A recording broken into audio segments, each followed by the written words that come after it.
गीता सत्संग में आप सभी का स्वागत। जहां हम भगवत गीता के 10वें अध्याय को राना सर से जानने का प्रयास कर रहे हैं और आज बारी है श्लोक 37 की ओर बढ़ने की। सर को प्रणाम और निवेदन की आज की गीता सत्संग की शुरुआत करें। ॐ वसुदेव सुतं देवं कंस चाणूरमर्दनं देवकी परमानंदं कृष्णं वंदे जगद्गुरुं। सभी को बहुत बहुत प्रणाम। हमारी 10वें अध्याय की यात्रा श्लोक नंबर 37 तक पहुंच गई है। कल हमने श्लोक नंबर 35 और 36 किया था, जिसमें 35वें श्लोक में भगवान जी ने कहा था कि जो सामवेद में गाए जाने वाले बृहत साम छंद हैं, वो मैं हूँ। और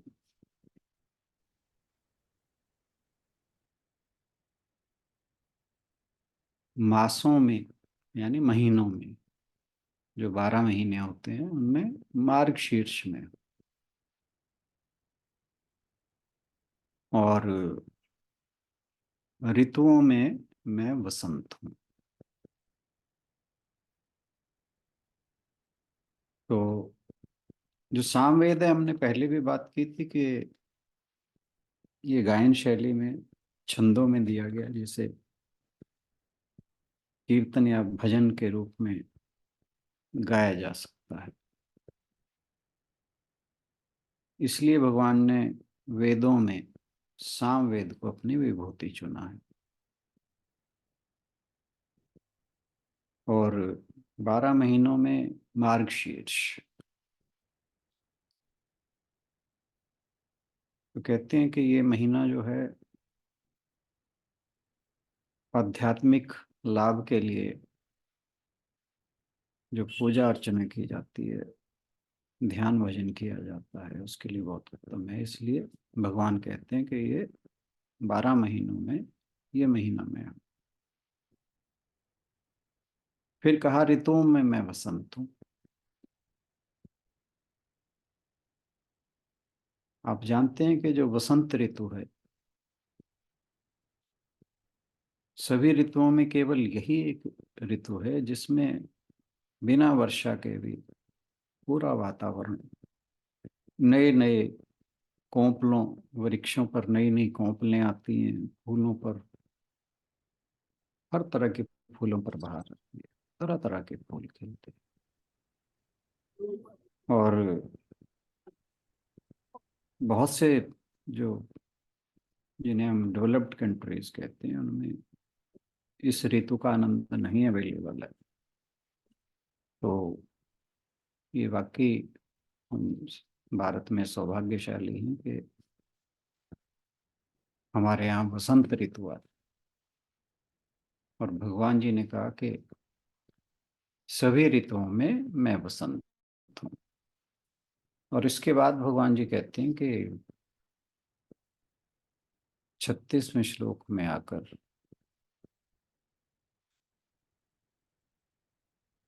वो कहते हैं कि छल करने वालों में जुआ, तेजस्वियों में तेज मैं हूँ।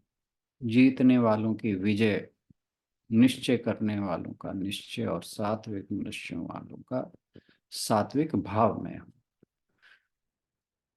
तो जुआ वैसे तो बुरा माना जाता है, और अक्सर छल का जो अगर सबसे उत्तम उदाहरण जो में देखा जाए तो महाभारत में जो कौरवों और पांडवों के बीच में द्यूत क्रीड़ा हुई थी, वो है। भगवान कहते हैं कि जो जुए में छल होता है, उन छल करने वालों में जुआ में है। भगवान को तो छलिया वैसे ही कहा जाता है। तो हमने कल भी बात की थी कि भगवान जी ने कहा था कि जुए में जो पांडव थे उन्हें हराने में ही आया था, ताकि महाभारत का युद्ध हो, धर्म की संस्थापना का जो भगवान का अवतार लेने का उद्देश्य था वो पूरा हो। तेजस्वियों में तेज में हूँ, जो मनुष्य नैतिक होते हैं, मूल्यों की रक्षा करते हैं, किसी से छल कपट नहीं करते, आध्यात्मिक मार्ग पे चलते हैं। कहा जाता है कि ऐसे व्यक्तियों के चेहरे पर तेज होता है और उन्हें तेजस्वी कहा जाता है। जो ऋषि मुनि होते हैं, अगर आप उनके चित्र देखें तो एक आभा मंडल उनके चेहरे के आसपास बना रहे, उसे ही तेज कहा जाता है।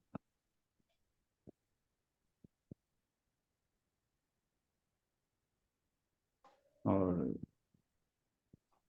भगवान जी कहते हैं कि जो तेजस्वी हैं उनका तेज मैं विजय हूं। जो व्यवसाय में हैं लोग, जो उद्योग करते हैं, उद्योग मतलब हार्ड वर्क करते हैं और अपने व्यवसाय में उद्योग करके विजय प्राप्त करते हैं, तो कहते हैं कि उनकी विजय में सात्विक पुरुषों का सात्विक भाव में। हम जानते हैं कि प्रकृति के 3 गुण हैं और इनमें सत्व गुण को सबसे अच्छा बताया जाता है। तो जिन व्यक्तियों में सत्व गुण प्रधान होता है, कहते हैं उनका सात्विक भाव में। इसी के साथ हम आज का श्लोक है नंबर 37, उसकी ओर बढ़ते हैं। आशु बहन से अनुरोध के श्लोक पढ़ते हैं। जी सर। वृष्णीनां वासुदेवोऽस्मि, पाण्डवानां धनञ्जयः, मुनीनामप्यहं व्यासः, कवीनामुषना कविः। वृष्णीनां, वृष्णिकुल में, वासुदेवः, द्वारकावासी कृष्ण, अस्मि हूँ, पांडवानां, पांडवों में, धनंजय अर्जुन, मुनि नाम, मुनियों में, अपि भी, अहम मैं हूँ, व्यासः, व्यासदेव, समस्त वेदों के संकलन करता, कवि नाम उष्णा, ये 2 शब्दों से बना, कवि नाम और उष्णा। कवि नाम महान विचारकों में, उष्णा शुक्राचार्य, कवि विचारक। मैं वृष्णि वंशियों में वासुदेव और पांडवों में अर्जुन हूँ। मैं समस्त मुनियों में व्यास तथा महान विचारकों में उष्णा हूँ। तो यहाँ भगवान अपनी विभूतियों की चर्चा फिर जारी रखते हैं और भगवान कहते हैं वृषिणी नाम वासुदेवोऽस्मि।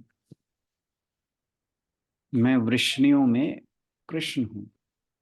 यहाँ वे अपने बारे में बात कर रहे हैं और भगवान अपनी जो अभिव्यक्ति है उसके बीच पहचान यहाँ पर बताते हैं। वे कहते हैं मैंने खुद को वासुदेव कृष्ण के रूप में अस्तित्व में लाने का फैसला किया। ये 4थे अध्याय में भी कहा था भगवान ने कि मैं हर युग में अवतार लेता हूँ साधुओं की रक्षा के लिए और विनाशाय दुष्कृताम, जो दुष्ट हैं उनकी संहार के लिए।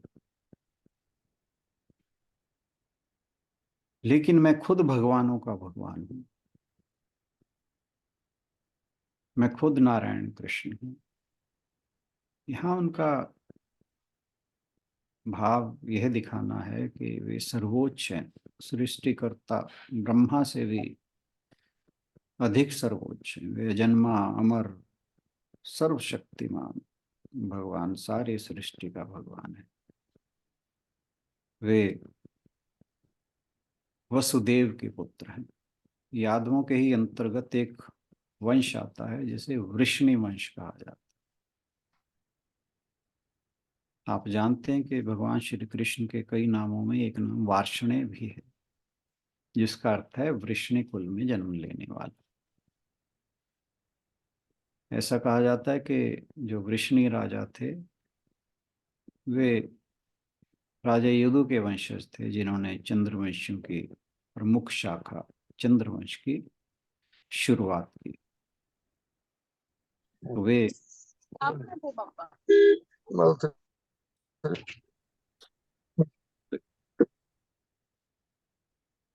तो ये स्पष्ट है कि वे यादवों में श्रेष्ठ हैं।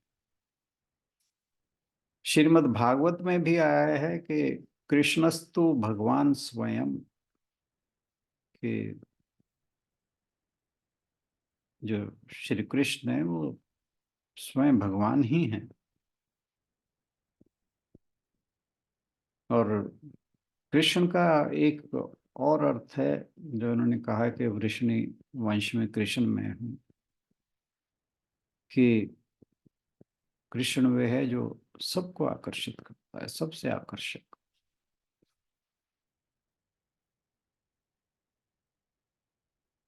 भगवत गीता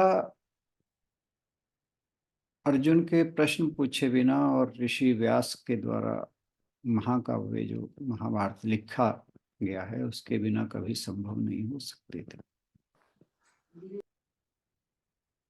इसीलिए भगवान श्री कृष्ण इन दोनों को, अर्जुन और ऋषि व्यास को, ईश्वर की दिव्य अभिव्यक्तियां घोषित करते हैं।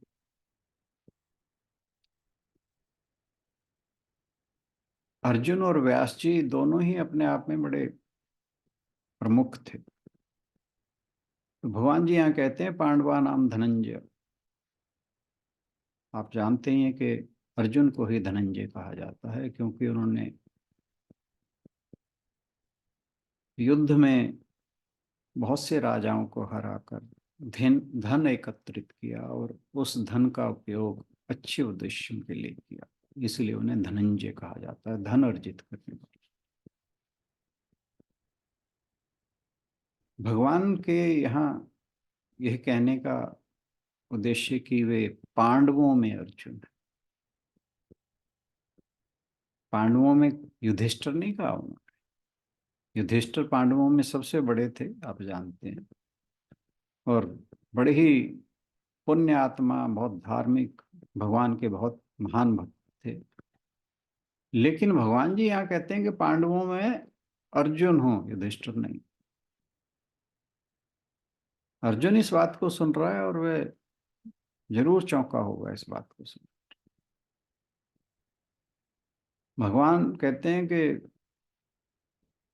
जो तुम अर्जुन हो वो मैं ही हूं। तो यहाँ भगवान के कहने का अभिप्राय है कि भगवान और अर्जुन के बीच में कोई अंतर नहीं है। भगवान खुद ही गुरु की भूमिका निभा रहे हैं और भगवान ही शिष्य की भूमिका भी निभा रहे हैं। वे अर्जुन को यहाँ याद दिलाते हैं कि भगवान से अलग उनका कोई अस्तित्व नहीं है। तुम मेरे महान भक्त हो, तुम मेरे महान प्रेमी हो।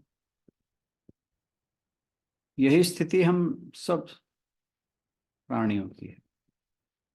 जब मनुष्य को इस बात का पता चल जाएगा कि वह उस भगवान का ही अंश है।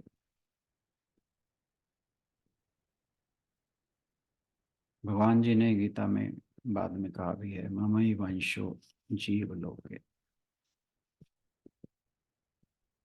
तो जब मनुष्य को इस बात का अनुभव होता है तो उसके अंदर अहंकार और आत्म महत्व वे बिल्कुल छूट जाता है। फिर कहा मुनि नाम अप्यह अप्यहम, व्यासः। मुनि, मुनि जो शब्द है, एक तो जो मनन करने वाला है, और वह है जो अपने मन को भीतर की ओर मोड़ता है और वहां दिव्यता का अनुभव करता है। और महर्षि व्यास, जो महर्षि पराशर के पुत्र कहे जाते हैं, सत्यवती, आपको याद होगा महाभारत में आया, माता इनकी सत्यवती थी। तो वे यहाँ पर एक आदर्श ज्ञानी जो है, मुनियों में श्रेष्ठ, उन्हें वेद व्यास और बदर बदरायण के नाम से भी जाना जाता। एक और नाम जो है उनका, वो है कृष्ण द्वैपायन। ये इसलिए पड़ा उनका नाम क्योंकि वे सांवले रंग के। जो वेदों का संकलन है वो उनके द्वारा ही किया था। वेद विन्यास कहा जाता है जिसे। पहले जो ये श्रुतियां थी वो गुरु शिष्य परंपरा के तहत एक पीढ़ी से दूसरी पीढ़ी को केवल याद करने के माध्यम से ही ट्रांसफर होती थी। फिर वेद व्यास जी को इस बात का जिम्मा सौंपा गया कि इनका संकलन किया जाए। उन्होंने ही वेदों को 4 भागों में बांटा, ऋग्वेद, सामवेद, अथर्ववेद और यजुर्वेद। इसी वेद विन्यास के कारण इनका नाम महर्षि व्यास पड़ा। और वेदांत सूत्र की रचना की, भगवत गीता की रचना की, महाभारत और 18 पुराण उनके लिखे बताए जाते हैं। फिर कहते हैं भगवान जी, कवि नाम उष्णा कवि ही। कवि शब्द का अर्थ है जो दूरदर्शी हो, अपने शैक्षणिक कौशल में निपुणता के कारण आने वाली घटनाओं को पहले से ही समझ सके। तो कवियों में भगवान जी कहते हैं कि मैं उष्णा कवि हूं। ऋषियों को भी कवि कहा जाता है। उष्णा का जो जिस नाम से वो ज्यादा प्रसिद्ध है वो है शुक्राचार्य। और शुक्राचार्य जी जो गुरु शिष्य परंपरा है उसमें सबसे प्रमुख गुरुओं में उनका नाम प्रतिष्ठित है। भृगु ऋषि जो थे, जिनकी अभी हमने कुछ दिन पहले बात की थी, जब भगवान ने कहा था कि ऋषियों में भृगु में हूँ। भृगु वे जो जिन्होंने भगवान के वक्षस्थल पर लात मारी थी। तो जो भृगु ऋषि थे उनके 7 पुत्र थे, जिनमें से एक तो च्यवन ऋषि थे, जिनके नाम पर च्यवनप्राश जो है, जो च्यवनप्राश है उनके नाम पर ही। और शुक्राचार्य भी उन्हीं के पुत्र थे। शुक्राचार्य जो थे ये अत्यंत गुप्त और दुर्लभ मंत्रों के ज्ञाता, महान बुद्धिमान और परम नीति निपुण जो थे आचार्य थे। ये अपने शिष्य के लिए प्राण तक न्यौछावर करने को भी तैयार हो गए। आपको याद होगा कि जब भगवान वामन अवतार धारण करके बाली राजा, जो राक्षसों के राजा हुए हैं, उनके यहाँ दान मांगने पहुंच गए, और शुक्राचार्य जी ने उन्हें पहचान लिया कि ये भगवान विष्णु खुद आए हैं, भगवान अवतार धारण कर। और जब वो दान मांगने गए तो बाली ने कहा कि बोलो क्या मांगते हो। उन्होंने कहा कि पहले वचन भरो, संकल्प लो कि मैं जिस बात के लिए जो मैं दान मांगूंगा आप उससे मुकरोगे नहीं। शुक्राचार्य जी ने उन्हें मना किया कि ऐसा मत करो। तो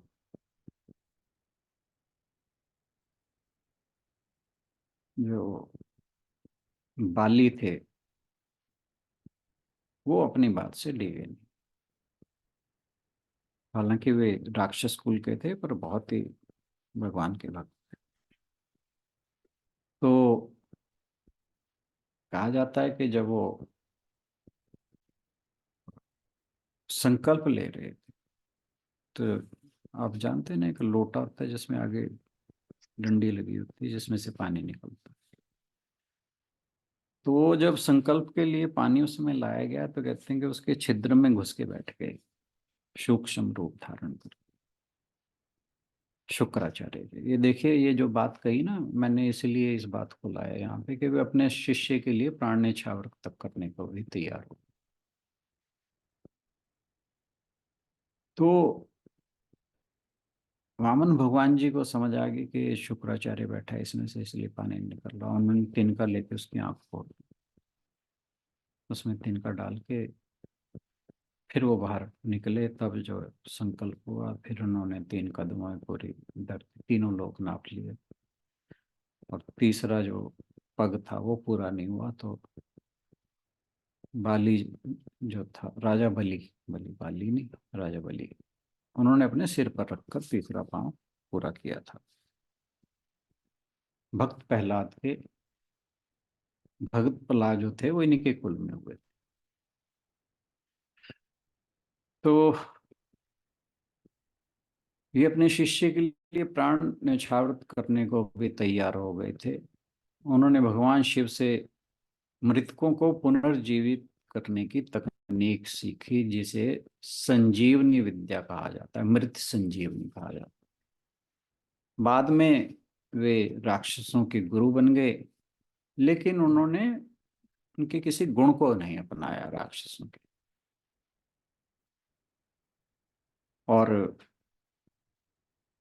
लेकिन राक्षसों पर जब भी कोई संकट आता था तो शुक्राचार्य जी जो है सबसे आगे आ जाते थे और उनका संकट दूर कर देते थे।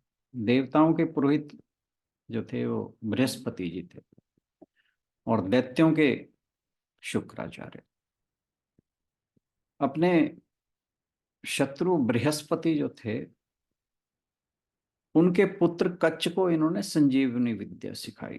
राक्षसों के घोर विरोध के बावजूद और तरह तरह के षड्यंत्रों के बावजूद शुक्राचार्य जी ने जब एक बार कच्छ ने उनसे शिष्य होने की बात कही, यह जानते हुए कि ये जो बृहस्पति का पुत्र है, फिर भी इन्होंने कच्छ को मृत संजीवनी विद्या सिखाई।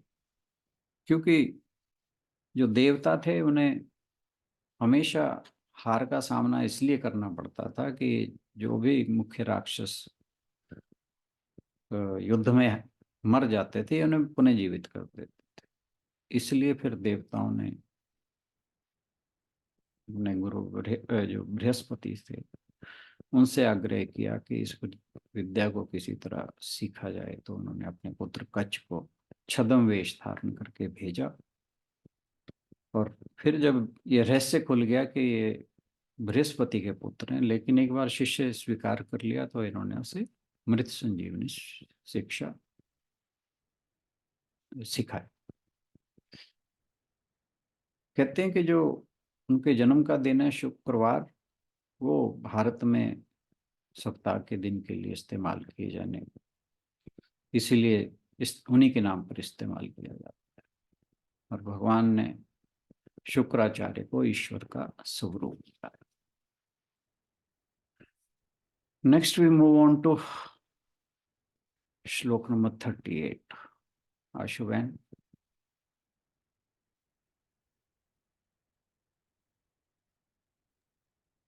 जी सर। दंडो दमयतामस्मि नीतिरस्मि जिगीषताम् मौनं चैवास्मि गुह्यानां ज्ञानं ज्ञानवतामहम्। दमन करने वालों में दंड नीति और विजय चाहने वालों में नीति मैं हूँ।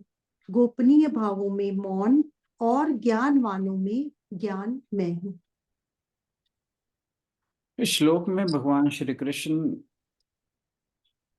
जो भगवान की महत्वपूर्ण अभिव्यक्तियां हैं उनमें दंड के बारे में बताते हैं।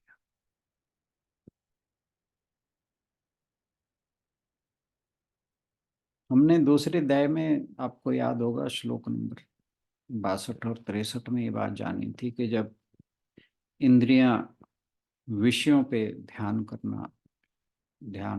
केंद्रित करना शुरू कर देती हैं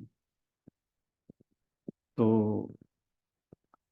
एक बुद्धिमान की व्यक्ति भी बड़ी आसानी से उसकी बुद्धि और विवेक जो है नष्ट हो सकता है,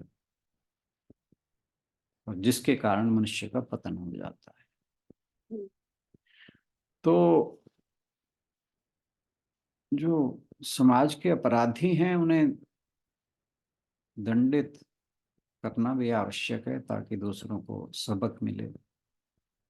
अगर ऐसा ना किया जाए तो समाज में अराजकता और अव्यवस्था होगी। इसलिए हमें अपने मन और इंद्रियों पर संयम रखने की बहुत आवश्यकता होती है ताकि समाज सुचारू रूप से चल सके।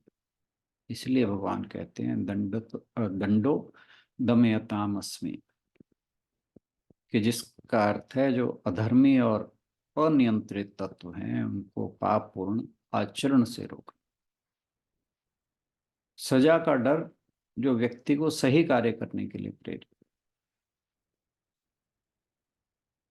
दंड जो है एक डंडे को बोला जाता है, छड़ी को। आपको ध्यान होगा जब शंकराचार्य जी चलते हैं उनके हाथ में एक डंडा होता है, उसे दंड कहा जाता है। शंकराचार्य दंड इसलिए धारण करते हैं कि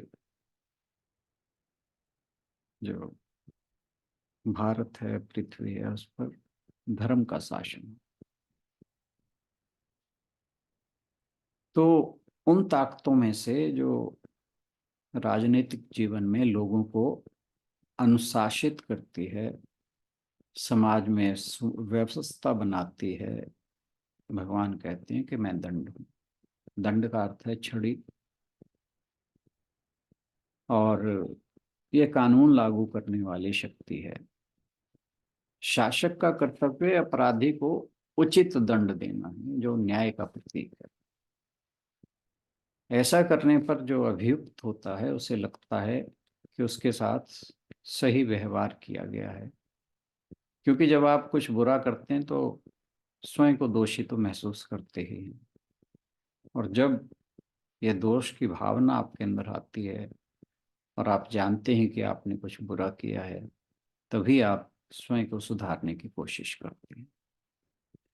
तो कानून जो है ना सिर्फ दोषी को सुधारता है बल्कि दूसरों के लिए भी एक सबक बनता है। इसलिए सजा भगवान की कृपा है जो इस रूप में आती है। यहाँ यह भी कहा जा सकता है कि जो रोग बीमारियां जीवन में प्रकृति द्वारा दी गई सजा ही है। ईश्वर ना केवल यम के रूप में कार्य करता है बल्कि वह राजदंड के रूप में भी कार्य करता है।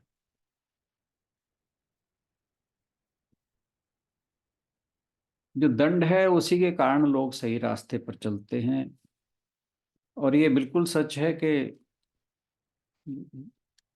99% लोग जो हैं उनको सही व्यवहार करने के लिए बाहरी शक्ति की जरूरत होती है। जो लोग नैतिक और अत्यधिक आध्यात्मिक हैं, केवल उन्हें ही बाहरी शक्ति की आवश्यकता नहीं होती, क्योंकि उनके पास सेल्फ डिसिप्लिन है, और वे कभी अपने आचरण में गलत नहीं करते, कभी किसी को नुकसान नहीं पहुंचाते। लेकिन ज़्यादातर लोग ऐसे नहीं। तो यदि कानून व्यवस्था नहीं होगी तो हर व्यक्ति दूसरे का शोषण करने का प्रयास करेगा और समाज में अराजकता फैलेगी। इसलिए हमें एक राज्य की व्यवस्था की आवश्यकता होती है, कानून आदि की व्यवस्था होती है। भगवान कहते हैं कि सत्ता के रूप में मैं ही शासकों देवताओं को शासन करने और अपने कर्तव्य ठीक से करने की शक्ति देता हूं। नीति रश्मि जिगीषताम, कहा गया है कि जो लोग विजय प्राप्त करते हैं वो ऐसा इसलिए करते हैं क्योंकि वे धर्म का पालन करते हैं। यह हर देश के सर्वश्रेष्ठ जो विचारक हैं उनका मानना है। हालांकि दुनिया में अक्सर हमें इससे उलट ही दिखाई दे सकता है। हमें ये दिखाई देता है कि अन्यायी अक्सर जीत जाते हैं। लेकिन अगर हम दूरगामी दृष्टिकोण अपनाएं तो हम पाएंगे कि जीत न्याय की ही होती है। महाभारत में एक कथन है कि यतो धर्म ततो जय, जहाँ धर्म है वहीं विजय है। नीति को यहाँ राजनीतिक कौशल के रूप में भी प्रस्तुत किया गया है। सही रवैया, सही रिश्ता और सही कार्यवाही सभी नीति से पैदा होते हैं। गलत तरीके से जीती गई कोई भी जीत स्थायी नहीं होती। मौनम चैवस्मि गुह्यनाम, ये बहुत इंपॉर्टेंट है। मैं गुप्त बातों का मौन और जानने वालों का ज्ञान हूं। मैं वही धर्मी हूं जो विजय दिलाता है, लेकिन फिर भी मैं मौन हूं। मैं अपनी महिमा का गुणगान नहीं करता। यहाँ इस श्लोक में गुह्या नाम का तात्पर्य सभी रहस्यों से है। रहस्य वह है जो वैध कारणों से दूसरों को नहीं बताया जाता। प्रकृति की जो छुपी शक्तियां हैं कुछ लोगों के लिए अन्य कारणों से गुप्त रखी जाती हैं। ईश्वर ज्ञान ज्यादातर लोगों के लिए एक रहस्य बना हुआ है। इसलिए नहीं कि जिन लोगों को ईश्वर प्राप्ति हुई है उनका कोई संकीर्ण दृष्टिकोण है, बल्कि इसलिए कि यह विज्ञान केवल उन लोगों के लिए खुला है जो हृदय से शुद्ध हैं और जिनके पास पवित्र ज्ञान की प्यास है। प्रकृति हमेशा वाइब्रेशन में रहती है, जिसे स्पंदन कहा जाता है, और जो कुछ भी स्पंदन करता है उसके कारण ध्वनि पैदा होती है। ये कहने का भाव ये है कि प्रकृति जो है उसमें मौन नहीं है, साइलेंस नहीं है। हर समय उसमें साउंड जो है वो चलती रहती है। जबकि ब्रह्म जो है उस गतिहीन है, उसमें कोई स्पंदन नहीं होता। मौन और ब्रह्म एक ही है। ब्रह्म के जानने वालों के लिए ब्रह्म से अधिक सुस्पष्ट और सार्वजनिक कुछ भी नहीं है, और जो अज्ञानी है उसके लिए ब्रह्म से ज्यादा गुप्त कुछ भी नहीं है। ज्ञान के सभी रहस्य स्वयं के रहस्य मौन रहकर ही प्राप्त किए जा सकते हैं। यदि कोई व्यक्ति वाणी पर नियंत्रण रखता है, जीभ पर नियंत्रण रखता है और आंतरिक रूप से दिव्य नामों का जप करता है तो ये मानसिक जप है। पहले श्लोकों में से एक भगवान कहते हैं कि जप के माध्यम से न केवल बाहर बल्कि अंतःकरण में भी भगवान स्वयं को प्रकट करते हैं। उस मौन के माध्यम से ही भगवान स्वयं को प्रकट करता है, मौन का रहस्य बताता है। और मौन का रहस्य जो है वो ईश्वर प्राप्ति है। यहाँ मौन का मतलब केवल मुंह का मौन नहीं बल्कि मन का भी मौन है, और स्वयं का सच्चा ज्ञान इस मौन को लाता है। जब कोई उसके पास आता है, पूरी तरह से गहराई से अपने दिल के भीतर एक गहरी चुप्पी या मौन में प्रवेश करता है, और इसी गहरी चुप्पी के माध्यम से एहसास जागता है और भगवान खुद को प्रकट करते हैं। यह मौन आपकी साधना से भी उत्पन्न हो सकता है। जब आप अपने हृदय में स्थित हो जाते हैं और हृदय की गुफा में आप चुपचाप आत्म साक्षात्कार प्राप्त करते हैं।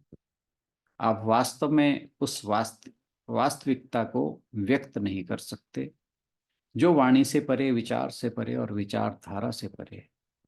यह शुद्ध शुद्ध अस्तित्व है। उपनिषदों में ऐसा ही कहा गया है। और फिर हमें वार्तालाप के लिए भाषा की आवश्यकता तो पड़ती ही है। इसलिए हम भाषा का उपयोग इस समझ के साथ करते हैं कि भाषा आपको केवल एक अनुमान दे सकती है, विचार तुम्हें केवल एक अनुमान दे सकता है। सत्य स्वयं वाणी और विचार से परे है। तैत्तिरीय उपनिषद में एक बड़ी सुंदर अभिव्यक्ति है जहां कहा गया है, यतो वाको निवर्तन्ते अप्राप्य मनसा सह। वह वास्तविकता जिससे वाणी और विचार पीछे हट जाते हैं, उसे समझने में सक्षम नहीं होते। इसलिए मानसिक विचार के उच्च स्तर पर वाणी कम और कम होती जाती है, बौद्धिक अभिव्यक्ति कम होती जाती है, वहां अनुभव पर अधिक बल दिया जाता है। जीवन की शुरुआत में आप विभिन्न भाषाओं का प्रयोग कर सकते हैं, हम हर समय बातें कर सकते हैं, लेकिन जितना अधिक आप उस सर्वोच्च वास्तविकता के समीप पहुंचते हैं, आपकी वाणी जो है वो कम होती चली जाती है, आपका तर्क वितर्क कम होता चला जाता है, आपके संशय कम होते चले जाते हैं। और यही शुद्ध अनुभव है जो पूर्णतः मौन है। रामकृष्ण परमहंस इसकी तुलना मधुमक्खी और उसके व्यवहार से करते हैं। मधुमक्खी हर समय फूल के ऊपर मंडराती हुई गुनगुनाती रहती है, वहां से गुंजन की आवाज लगातार आती है, लेकिन जैसे ही वह फूल पर बैठती है और शहद पीना शुरू करती है, सारी गुनगुनाहट खत्म हो जाती है। यही आध्यात्मिक अनुभव की प्रकृति है। शुरुआत में कोई भी किसी भी तरह का वार्तालाप किसी भी तरह के तर्क वितर्क में शामिल हो सकता है, लेकिन जैसे जैसे उस सत्य के पास, शाश्वत सत्य के पास पहुंचता है, ये जो तर्क वितर्क और वार्तालाप हैं कम होते जाते हैं, और जब प्रत्यक्ष अनुभव होता है तो वे समाप्त हो जाते हैं। इसलिए मौन अत्यधिक मूल्यवान है, और जीवन के सभी रहस्यमय उच्च पहलुओं में आपको ये मौन अधिक से अधिक मिलता है। इसलिए भगवान कहते हैं, सभी रहस्यों के बीच मैं मौन हूं। ज्ञानम ज्ञानवतामहम। यहाँ भगवान ज्ञानवताम हैं, ये कहते हैं, यानी ज्ञानवानों का ज्ञान। यहाँ भी कहते हैं, मैं यह सच्चा ज्ञान हूँ, मैं स्वयं का ज्ञान हूँ। वे अर्जुन से कहते हैं, मैं ये ज्ञान तुम्हें देता हूँ, मैं सभी योगियों का ज्ञान हूँ। जब जानने की प्रक्रिया ज्ञाता पर केंद्रित होती है तो यह आत्मविद्या बन जाती है। यहाँ विषय और वस्तु एक हो जाते हैं। तुलसीदास जी भी कहते हैं, ज्ञानी प्रभु ही विशेष प्यारा। ज्ञानी जो है वो भगवान को बहुत ही खास तौर से प्यारा है। ज्ञान मनुष्य को अहंकार, चपलता, स्वार्थ बुद्धि आदि से मुक्त करके सरल और सात्विक बना देता है। ज्ञान मनुष्य को अंधकार, शोक और मोह से मुक्त करता है और जीवन को उदात्त बना देता है, दिव्य बना देता है। ज्ञान पवित्र तथा पावन होता है। भगवान का कहना है, मेरे हट जाने पर ज्ञानी उसी तरह ज्ञानी नहीं रह जाता जैसे धन के ना रहने पर धनी नहीं रहता। इस आत्म ज्ञान का उल्लेख करते हुए भगवान कहते हैं, मैं ज्ञानवानों का ज्ञान। आज के लिए इतना ही। बहुत बहुत धन्यवाद। Thank you everyone. धन्यवाद राणा सर, बहुत ही सुंदर श्लोक, और खास तौर से ये श्लोक जो आपने अभी लिया, जिसमें आपने दंड के बारे में, नीति के बारे में, और खास तौर से मौन के बारे में जो आपने बताया। यदि आज के श्लोकों को लेकर आप में से कोई कुछ कहना चाहें तो आपका स्वागत है।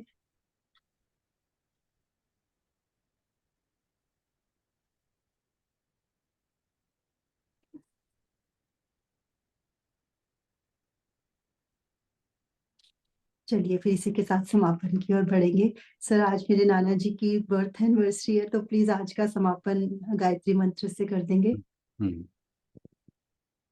ओम पूर्णमदः पूर्णमिदं पूर्णात् पूर्णमुदच्यते पूर्णस्य पूर्णमादाय पूर्णमेवावशिष्यते। ओम शांति शांति शांति। ओम भूर्भुवः स्वः तत्सवितुर्वरेण्यं भर्गो देवस्य धीमहि धियो यो नः प्रचोदयात्। ओम शांति शांति शांति। भगवान उनकी आत्मा को जहाँ भी वे हैं, भगवान के पावन चरणों में रखें, हमारी प्रार्थना है। Thank you everyone. धन्यवाद राणा सर, और आप सभी का भी बहुत बहुत धन्यवाद आज की चर्चा में शामिल होने के लिए। कल मिलते हैं अगले श्लोकों के साथ। Thank you everyone.